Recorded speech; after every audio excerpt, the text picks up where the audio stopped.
अस्सलाम वालेकुम, बहुत-बहुत वेलकम किरण की दुनिया, किरण के जहान में बहुत-बहुत खुशामदीद। उम्मीद है आप सब लोग ठीक-ठाक होंगे, खैर खैरियत से होंगे। ये सुबह-सुबह का टाइम था तकरीबन कोई 6 साढ़े 6 बजे का और क्योंकि छुट्टी थी तो सब लोग सो रहे थे।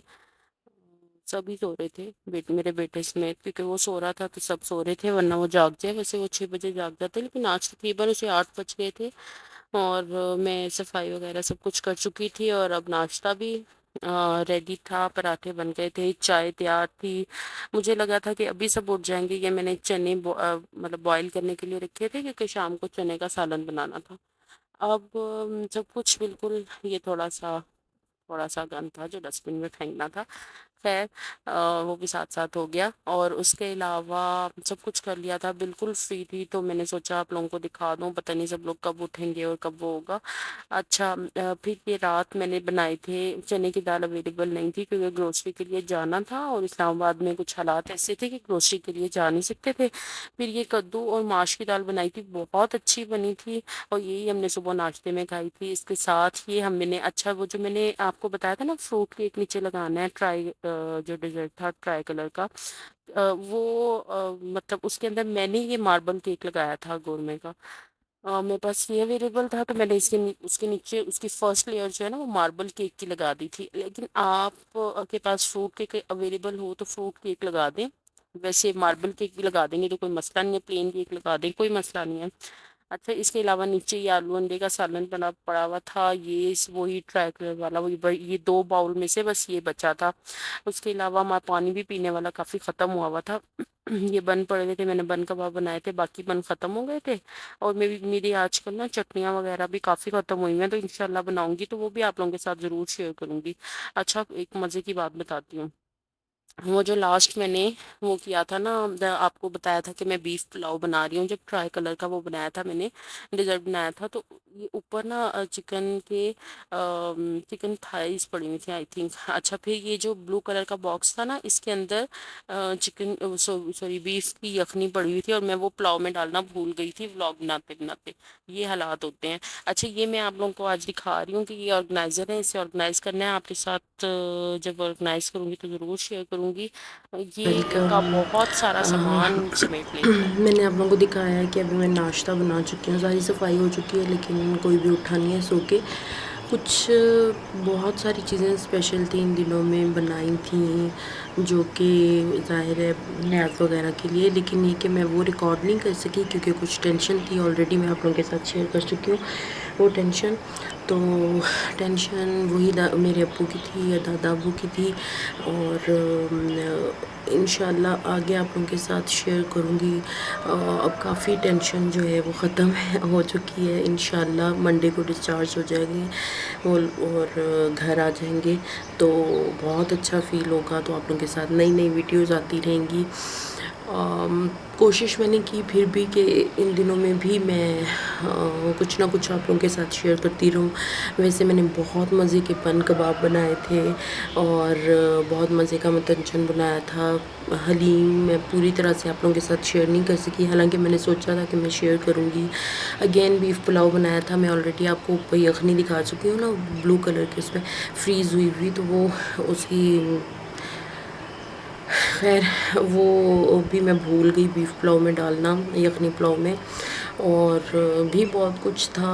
और इंशाल्लाह बीफ हलीम की मैं रेसिपी जो मैंने बनाया था उसकी रेसिपी मैं आपको आज के उसमें डिस्क्रिप्शन बॉक्स में मैं दे दूँगी क्योंकि मैंने ना एक वायरल रेसिपी जो है वो ट्राई की थी मैंने। ये मेरी कोई अपनी रेसिपी नहीं थी, ना मैं इस तरह से बनाती हूँ, मैं हमेशा डब्बे वाला हलीम बनाती हूँ। लेकिन ये कि ये फ़र्स्ट टाइम मैंने रेसिपी की थी ट्राई, तो मैं आप लोगों के साथ ही बहुत अच्छा बना था और बहुत कम मतलब उसके साथ ना वो क्या कहते हैं उसके साथ सर खपाना पड़ा था क्योंकि बहुत मेहनत वाला काम है। बहुत मज़े का बना था। और इसके अलावा मैंने मीठी टिक्कियाँ तो आप लोगों के साथ शेयर कर दी थी। और बस कोई ख़ास बात काम नहीं होते, आपको पता है 9-10 मुहर्रम या 7-8 मुहर्रम से शुरू हो जाता है कि घर से बाहर हम नहीं निकलते, रिस्क नहीं लेते किसी भी चीज़ का, क्योंकि अक्सर ट्रैफिक जैम होता है और इस तरह के काम होते हैं, तो फिर हम बाहर निकलना वो नहीं करते। इंशाल्लाह जल्दी आप लोगों के साथ अपने 2 ड्रेसेस मेरे स्टिच हुए न्यू वो शेयर करूँगी, आपको अच्छे अच्छे आइडियाज़ मिल जाएंगे। और दो नहीं, काफ़ी सारे शेयर करूँगी 3-4 शेयर करूँगी, और कुछ और भी ज़रूर दिखाऊँगी। आज शाम को कहीं बाहर का प्लान है, और अगर वो हो गया तो, और इसके अलावा आज से लेके आई थिंक ट्यूसडे तक इस्लामाबाद में मुझे नहीं पता किसने आना है, किसी फॉरेन मिनिस्टर ने या आई डोंट नो किसने आना है, चाइनीज़ किसी ने, तो उसकी वजह से छुट्टियां भी हैं और इस्लामाबाद बंद भी है, तो दूर तो कहीं नहीं जा सकते, लेकिन अपने कॉलोनी के पास एक हिडन प्लेस समझ लें वो दिखाऊंगी। बहुत ही ज़बरदस्त जगह है, और इतने दिन के अच्छे मौसम के बाद आज एक बार फिर से धूप निकल आई है, और तीन दिन आई थिंक दोबारा धूप ही है। इसके बाद दोबारा बारिश शुरू होगी तो मौसम अच्छा हो जाएगा। खैर अभी भी अच्छा है, धूप की वजह से बाहर अंदर सब सो रहे हैं रूम में और सारे उधर, तो फिर इस वजह से मैंने सोचा कि बाहर मैं टेरेस पे बैठ के आप लोगों से बातचीत कर लेती हूँ, क्योंकि मैं तो कब से उठी हुई हूँ। मैंने पहले सफाई वगैरह की, उसके बाद नाश्ता वाश्ता बनाया, और फिर मैंने सोचा कि चलें वीडियो एडिट की, उसे अपलोडिंग पे लगाया, क्योंकि ऑलरेडी मेरे पास रिकॉर्ड थी, बल्कि कल की थी, तो इसके अलावा कोई ख़ास वो नहीं था। फिर मैंने सोचा कि आप लोगों के साथ वीडियो रिकॉर्ड कर ली जाए, और काफ़ी दिन हो गए हैं, आप लोगों को अपडेट कर दिया जाए कि आजकल ज़िंदगी में क्या हो रहा है, क्या चल रहा है, क्योंकि मेरा ख्याल है कुकिंग के वो व्लॉग्स आके तो मज़ा नहीं आता, मतलब व्लॉग्स का मुझे भी मज़ा नहीं आता जब तक कैमरे से बातचीत ना कर लूँ, कोई बातें ना कर लूँ, तो कोई देखे या ना देखे, लेकिन मुझे आदत हो गई है, अपने दिल की भड़ास में अपने कैमरे पे निकाल देती हूँ, किसी को बताना भी नहीं पड़ता। बस यही था ज़िंदगी में, और कोई ख़ास काम नहीं थे। दिल बहुत कर रहा था कि बाहर जाएं, घूमें फिरें, और मेरा वैसे ही बहुत दिल करता है, लेकिन ये कि नहीं कर सके, ये इन्हीं उसकी वजह से।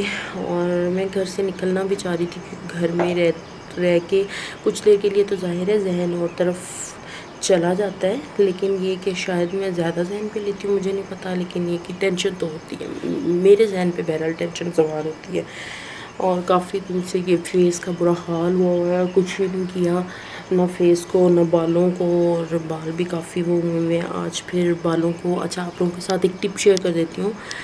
आप अगर कुछ भी ना कर सके, मास्क वगैरह कुछ भी अप्लाई ना कर सके, तो जब आप ऑयलिंग करने लगें तो सरसों का तेल ले लें या कोकोनट ऑयल। मैं पहले कोकोनट ऑयल ही लगाती थी, अब मेरा ख़त्म हुआ हुआ है, तो मैं सरसों का तेल लगा लूँगी। तो उसके अंदर आपने एक लेमन स्क्वीज़ कर लेना है, और थोड़ी सी एलोवेरा जेल तकरीबन 1 टेबलस्पून की जितनी आप उसमें ऐड करके ना मिक्स करके आप वो लगाएं। तो उसके बाद जब आप बालों को वॉश करेंगे ना, तो बहुत अच्छा मतलब रिज़ल्ट आएगा उसका। और कंडीशनर के तौर पे भी आप ना एलोवेरा जेल जो है वो अप्लाई कर लें, तो काफ़ी अच्छा उसका वो है। बहरहाल मेरे पास जो वो है ना कंडीशनर है, वो आर्गन ऑयल का है, और आर्गन ऑयल वाला है, और आई डोंट नो, मुझे नहीं पता कि वो किस कंपनी का है, किस उसका है। मैंने किसी सैलून से लिया था जहाँ से मैंने केराटिन करवाया था, और अगेन भी वहीं से लिया था, तो मुझे उसका कोई आइडिया नहीं है। बस उस पर लिखा हुआ है मोरक्को और ऑर्गन ऑयल, और मैं उसकी बोतल आपको दिखा दूँगी। बहुत से भी ज़्यादा अच्छा है, बहुत अच्छा है, और ये है कि थोड़ा सा एक्सपेंसिव है, लेकिन अच्छा काफ़ी है, और वो मतलब बालों को डैमेज नहीं करता। उसी का शैम्पू और उसी का वो, खैर शैम्पू कोई भी यूज़ कर लेती हूँ मैं। अब पहले तो वही यूज़ करती थी, ज़ाहिर है केराटिन की वजह से मजबूरी वाली बात हो जाती है क्योंकि इतना महंगा ट्रीटमेंट करवाएं तो फिर मजबूरी वाली बात ही हो जाती है। और लोगों के केराटिन से बाल काफ़ी डैमेज हो जाते हैं, लेकिन मेरे बाल डैमेज नहीं हुए, बल्कि काफ़ी अच्छे हो गए थे। अब फिर दोबारा से काफ़ी ड्राई हो गए हैं, शायद मेरा वाटर इनटेक काफ़ी कम है, मैं बातों में लगी रहती हूँ। अच्छा हाँ, मैं एक दुपट्टा भी अपना बना रही हूँ, वो भी मैं आप लोगों के साथ ज़रूर शेयर करूँगी। एम्ब्रॉयड्री उस पर हो रही है, मैं ख़ुद बना रही हूँ उससे, तो इंशाल्लाह वो भी आप लोगों के साथ ज़रूर शेयर करूँगी। अगर हो सका तो इसी वीडियो में मैं क्लिप ऐड कर दूँगी। और क्या कर रहे हैं, और कुछ स्टिचिंग करनी है मम्मा ने स्टिचिंग करनी है, लेकिन वही मार्केट्स को नहीं खुली हुई, तो वो उसके साथ का धागा वगैरह और लेसेस वगैरह वो कुछ भी नहीं आई, तो वो इस वजह से वो अभी तक तो नहीं हो सकी, लेकिन आज शायद आ जाएंगी, तो फिर ज़ाहिर है मार्केट्स तो आज ओपन हो जाएंगी, तो फिर वो हो जाएगा। अच्छा, आज हमारा मूड था, हमारा प्लान था कुछ हम जाएंगे बाहर, लेकिन फिर अब हमें अंदाज़ा है कि काफ़ी कुछ बंद होगा, क्योंकि वही मतलब फॉरेनर्स के विज़िट के लिए हम पाकिस्तानियों को बहुत सारी मुसीबतें उठाना पड़ती हैं, उसमें एक मुश्किल ये भी है। अच्छा जी, और अगर कुछ हुआ तो मैं फिर ऐड कर दूँगी इसके साथ क्लिप, और इसके अलावा तो ज़िंदगी में कुछ है तो बहुत कुछ, लेकिन बताने बैठी तो यहीं शाम हो जाएगी।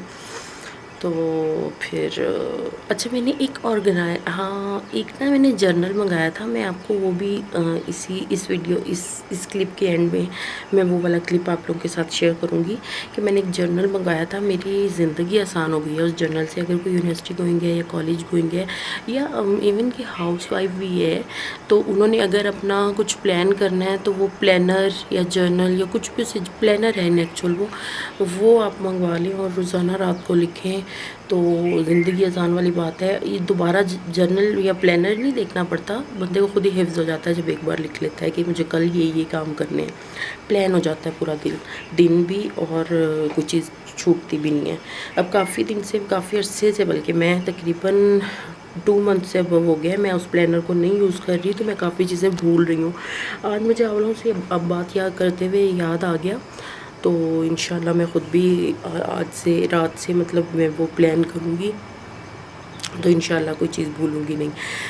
चलें जी, फिर मुझे दुआ में याद रखिएगा, और इसी तरह मेरे दादा को भी दुआ में याद रखिएगा। अल्लाह ताला उन्हें सेहत तंदुरुस्ती वाली ज़िंदगी दे। हमने कभी उन्हें इस तरह से नहीं देखा, मतलब माशाल्लाह माशाल्लाह उन्होंने बड़ी सेहत वाली ज़िंदगी गुजारी है, सेहत के साथ। तो अब जब उन्हें कुछ होता है तो फिर हमें फ़ील ज़्यादा होता है, क्योंकि उनको जिस बंदे को बीपी का इशू भी ना कभी आया हो और उनको हार्ट का इशू हो जाए तो काफ़ी फ़ील तो होता है, ज़ाहिर है। बस दुआ कीजिएगा ज़रूर, बहुत सारी दुआ कीजिएगा, मैं इमोशनल नहीं होना चाहती। चलें जी, अपनी दुआ में हम सबको याद रखिएगा, अपना बहुत सारा ख्याल रखिएगा, अपने प्यारों का बहुत सारा ख्याल रखिएगा। मिलते हैं नई वीडियो में नए कंटेंट के साथ। अगर कुछ नया हुआ तो इसी क्लिप में ऐड कर दूँगी, इसी वीडियो के क्लिप मतलब अटैच कर दूँगी, वरना फिर मुझे इजाज़त है। और इंशाल्लाह कल से फिर वही रूटीन होगी अच्छे वाली, और आप लोगों के साथ शेयर होगी, और यकीनन कुछ नया नया होगा। अल्लाह हाफ़िज़, अल्लाह निगहबान, खुश रहें, खुशियाँ बाँटें, किसी की परवाह मत करें। सब्सक्राइब करना मत भूलिएगा। अच्छा जी, ये मेरा बेटा जो है वो सो रहा था, और अब इसके उठने का टाइम कुछ कुछ हो चुका था, तो फिर मैंने सोचा आप लोगों को दिखा दूँ। ये खैर से उसकी वो चल रही हैं गड़ाइयाँ शिकड़ाइयाँ आखिर पे।